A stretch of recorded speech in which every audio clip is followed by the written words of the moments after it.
आपने काफ़लों को कभी न कभी ज़रूर खाया होगा। क्या आपको इसके पीछे की स्टोरी पता है? अगर नहीं पता है तो चलो आज मैं आपको बताती हूँ। इसके पीछे की स्टोरी बहुत ही दर्दनाक है।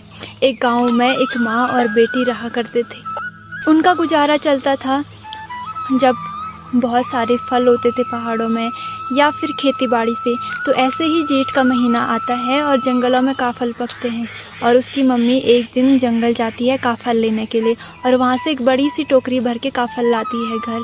और जब वो घर में पहुँचती है तो उसके बाद वो अपनी बेटी को कहती है कि तू इन काफ़लों को मत खाना। और फिर उसकी मम्मी चली जाती है खेत और बेटी उन काफ़लों को छूती भी नहीं है और वैसे ही रहने देती है। अपनी मम्मी का इंतज़ार करती है कि मेरी माँ कब आएगी और हम इन काफ़लों को कब खाएंगे।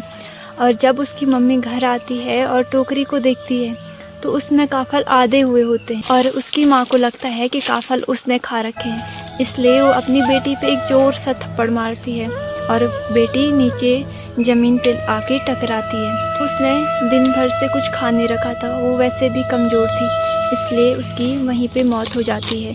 उसके बाद जैसे ही शाम होती है तब उसकी मम्मी दोबारा से टोकरी देखती है, तब काफ़ल पूरे भरे हुए होते हैं। मतलब जितने काफ़ल पहले उस टोकरी में थे उतने ही होते हैं दोबारा से।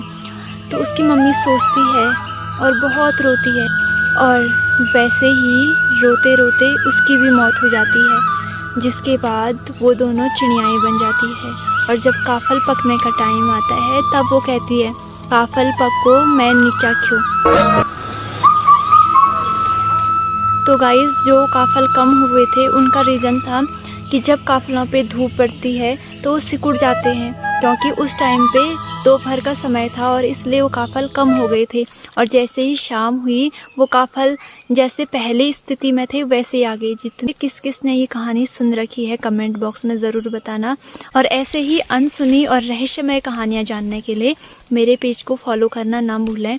मिलते हैं आपको ऐसी दूसरी वीडियो के साथ।